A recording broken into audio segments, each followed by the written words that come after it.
ये क्या है पूर्ण रहता है। जैसे पूर्णिमा होती है, अमावस्या होती है, तो उसकी वजह से कृष्ण पक्ष शुक्ल में आता है।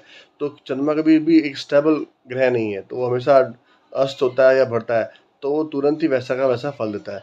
तो इनका मन भी जो है कि तुरंत ही वैसा चेंज होता रहता है। मतलब ऐसा है कि कभी कभार ये बहुत नाज दिखाई देंगे और कभी कभार ये बहुत अच्छे दिखाई देंगे। तो आप ये जज नहीं कर पाओगे अरे ये तो नाज आदमी है, इतना अच्छा कैसे बात कर सकता है, आपको ऐसा फील होगा। तो मतलब इनका जो नेचर है वो घड़ी घड़ी चेंज होता रहता है, वैसा टाइप का नेचर है। क्योंकि चंद्रमा जो अपने धरती के बहुत नज़दीक होता है तो तुरंत ही क्या प्रभाव डालते हैं।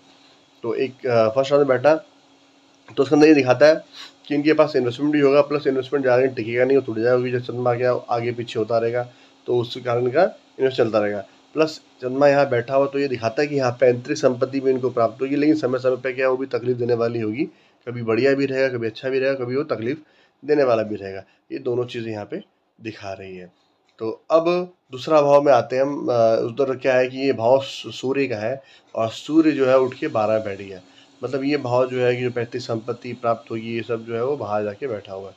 तो इन्वेस्टमेंट कारक, तो यदि ये बाहर अगर इन्वेस्टमेंट करते हैं तो उनके लिए बहुत लाभदायक होगा, क्योंकि इनका सूर्य जो है जाके बाहर बैठा हुआ। तो फॉरेन में यदि इन्वेस्टमेंट ये सब करे, पैसा जमा करे, तो इनके लिए ज़्यादा बेनिफिट रहेगा। उसके बाद 6 हाउस के अंदर आपका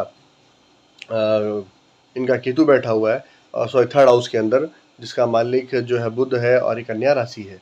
तो यहाँ पे कन्या राशि जो बुध है वो जाके बैठ गया वही 12 में, मतलब पराक्रम बाहर बैठा हुआ है, लेकिन वो अस्त है। तो ऐसा है कि यदि ये बाहर पराक्रम करेंगे तो वहाँ इनको फुल सपोर्ट मिलेगा। बट लेकिन अब क्या है, जब ग्रह अस्त होता है तो उसमें क्या प्रॉब्लम होती है, उसमें प्रॉब्लम ये होती है कि वो ग्रह जो है वो अपना फल प्रॉपर दे नहीं पाता। क्यों?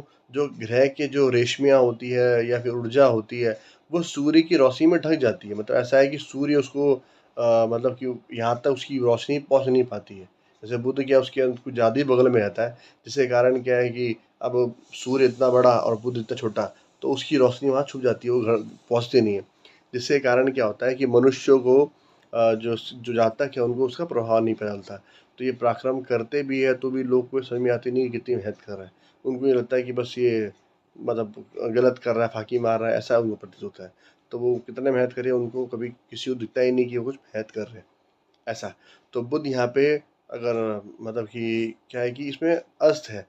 प्लस ये क्या है कि ये एक कुंडली जो है चंद्रमा की, तो उसके अंदर बुध की युक्ति जो होती है वो उतनी अच्छी नहीं होती है, जिसके कारण थोड़ा सा ये नेगेटिव प्रभाव होता है। प्लस सूर्य बुध आदित्य योग बना रहा है, लेकिन 12 भाव में आ रहा है। तो मतलब ये बाहर यदि अपना लाइफ सेटल करे तो क्या है कि इनको वहीं पे ही थोड़ी इनको अच्छी लाइफ प्राप्त होगी इंडिया से बाहर। दूसरा 2nd हाउस में, फिर 3rd हाउस में जो है केतु बैठा हुआ है, तो ये डिटैचमेंट का दिखाता है। मतलब ऐसा है कि भाई बहन का दोस्ती